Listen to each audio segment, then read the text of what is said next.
திருச்சிற்றம்பலம். ஸ்ரீமத் மாணிக்கவாசக சுவாமிகள் அருளிய திருப்பள்ளி எழுச்சி. 4வது பாடல். இன்னிசை வீணையர் யாழினர் ஒருபால், இருக்கொடு தோத்திரம் இயம்பினர் ஒருபால், துண்ணிய பிணை மலர் கையினர் ஒருபால், தொழுகையர் அழுகையர் துவள்கையர் ஒருபால், சென்னியில் அஞ்சலி கூப்பினர் ஒருபால், திருப்பெருந்துறை உரை சிவபெருமானே என்னையும் ஆண்டு கொண்டு இன்னருள் புரியும் எம்பெருமான் பள்ளி எழுந்தருளாயே. இதன் பொருள் பின்வருமாறு. திருப்பெருந்துறையில் என்றென்றும் வீற்றிருக்கும் சிவபெருமானே, இழிந்த என்னையும் அடிமையாக ஏற்றுக்கொண்டு இனிய திருவருள் நல்குகின்ற பெருமைக்குரிய எங்கள் தலைவனே, உங்களது திரு முன்பு ஒரு பக்கத்தில் வீணைகளை ஏந்தியவர்கள் இருக்கின்றார்கள், ஒரு பக்கத்தில் யாழை ஏந்தியவர்கள் இருக்கின்றார்கள், ஒரு பக்கத்தில் 4 வேதங்களை ஓதுகின்றவர்கள் இருக்கின்றார்கள், ஒரு பக்கத்தில் துதிப்பாடல்களை ஓதுகின்றவர்கள் இருக்கின்றார்கள், ஒரு பக்கத்தில் மலர்களை நெருக்கத் தொடுத்த மாலைகளை ஏந்தியவர்கள் நிற்கின்றனர், ஒரு பக்கத்தில் உன்னை வணங்குபவர்கள் நிற்கின்றனர், ஒரு பக்கத்தில் அழுபவர்கள் நிற்கின்றனர், ஒரு பக்கத்தில் துவள்பவர்கள் நிற்கின்றனர், ஒரு பக்கத்தில் உச்சிமேல் கைகுவித்து வணங்குபவர்கள் நிற்கின்றனர். எனவே எம்பெருமானே, நீங்கள் துயில் உணர்ந்து எழுந்து அருள் புரிவாயாக என்று மாணிக்கவாசக பெருமான் இறைவனிடம் வேண்டுகின்றார். இந்த திருப்பாட்டில் இறைவனை திருப்பெருந்துறை உரை சிவபெருமானே என்றும் எம்பெருமானே என்றும் அழைத்து மாணிக்கவாசக பெருமான் இறைவனது திருமுன்பு திருக்கோயிலில் இறைவனை தொழுவதற்காக நிற்கின்ற அந்த பக்தர்களையெல்லாம் குறிப்பிட்டு பாடுகின்றார்.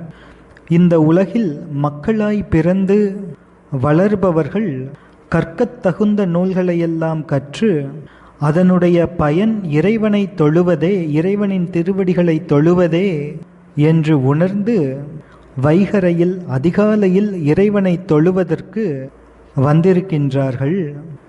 யாழ் என்ற இசைக்கருவியை வைத்துக்கொண்டு ஒரு பக்கத்திலே அடியவர்கள் நிற்கின்றார்கள், வீணை என்ற இசைக்கருவியை வைத்துக்கொண்டு ஒரு பக்கத்தில் அடியவர்கள் நிற்கின்றார்கள்.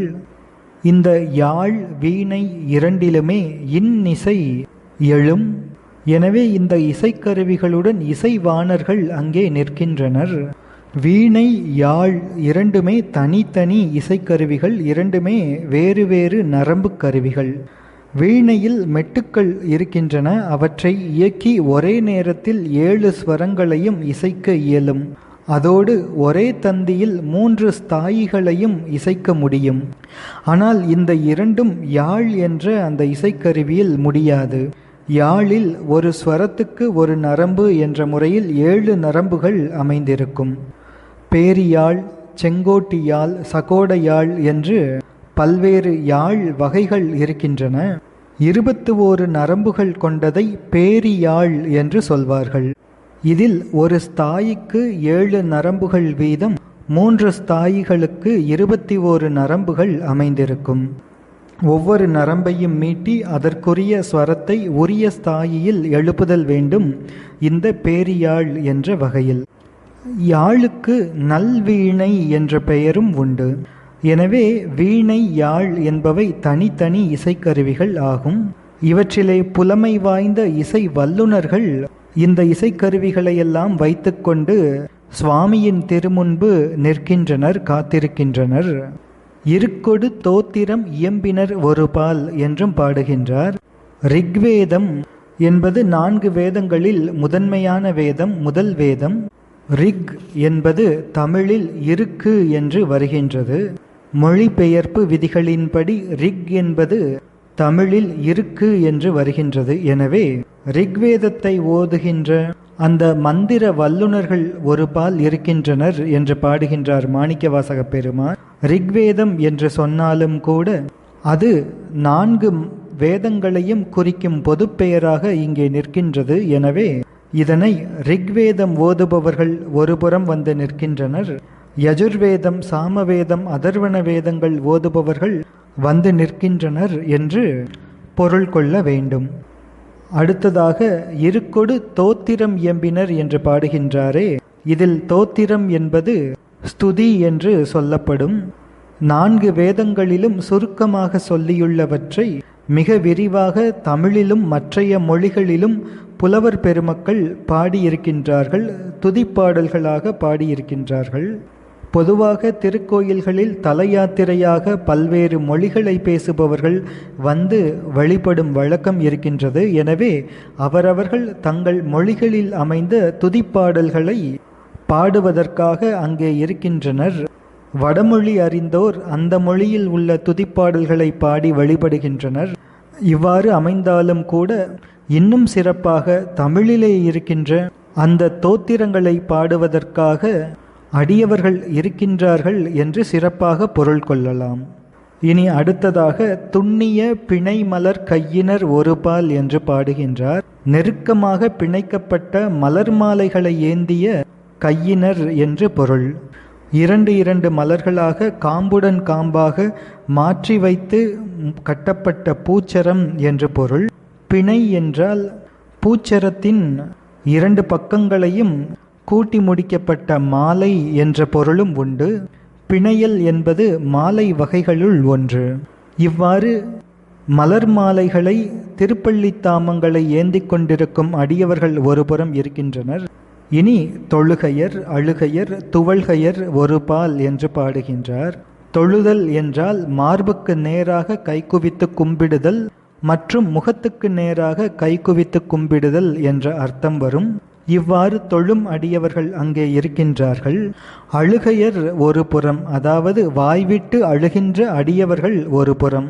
இது சிவன் அடியவர்களின் இலக்கணங்களில் ஒன்று ஆகும். உபதேச காண்டம் என்ற நூல், அதில் சிவபுண்ணிய சருக்கம் என்ற சருக்கத்தில் 26 மற்றும் 27வது செய்யுட்களில் அடியவர்களுக்கு இருக்கக்கூடிய புற இலக்கணம் மற்றும் அக இலக்கணங்கள் 10 விரிவாக அங்கே உரைக்கப்பட்டிருக்கின்றது. இவ்வாறு அழுவது என்பது அடியவர்களுக்கு உரிய 10 இலக்கணங்களுள் ஒன்று ஆகும். அன்பினால் உருகி ஆனந்த கண்ணீர் சொரிபவரை இங்கே அழுகையர் என்று மாணிக்கவாசக பெருமான் குறிப்பிடுகின்றார். இவ்வாறு அன்பினால் உருகி அழுபவரின் உடலில் அசைவு காணப்படும். எனவே அதற்கு அடுத்தபடியாக துவள்கையர் ஒரு பால் என்று குறிப்பிடுகின்றார். துவளுதல் என்றால் வளைதல் என்று பொருள். அழுகையினால் அடியவர்கள் துவள்கின்றனர். இனி அடுத்ததாக சென்னியில் அஞ்சலி கூப்பினர் ஒரு பால் என்று பாடுகின்றார். தலையின் மேலே அஞ்சலி குவித்து கூப்பிய கரங்களோடு இருக்கின்ற அடியவர்கள் ஒரு புறம் என்று பாடுகின்றார். இது யோக நெறியில் நின்றவர்களை சிறப்பாக சொல்லும் பகுதி ஆகும். பொதுவாக அஷ்டாங்க யோகம் என்று கூறுவார்கள். ஆனால் சைவ சித்தாந்தத்திலே கூறப்படும் யோகம் என்பது சிவ யோகம் ஆகும். ஷோடஷா கலா பிராசாத யோகம் என்று 16 கலைகளாக இந்த யோகத்தினை வகுத்து கூறுவார்கள் சைவ சித்தாந்திகள்.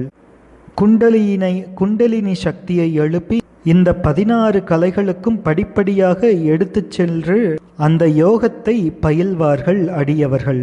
அந்த 16 கலைகள் என்பவை மேதகலை, அர்க்கிசகலை, விஷகலை, பிந்து, அர்த்தச்சந்திரன், நிரோதி, நாதம், நாதாந்தம், சக்தி, வியாபினி, வியோமரூபை, அனந்தை, அநாதை, அனசிறுதை, சமானை, உண்மனை முதலிய கலைகள். இந்த கலைகளிலெல்லாம் படிப்படியாக எடுத்துச் சென்று உண்மனை கலைக்கு அப்பால் உள்ள துவாதசாந்த கலையில் குண்டலினியை சேர்ப்பார்கள். இந்த துவாதசாந்தம் என்பது தலையின் உச்சிக்கு மேல் 12 அங்குல உயரத்தில் இருப்பது. அங்கே இறைவனுடன் குண்டலினி சக்தியை இணைப்பார்கள்.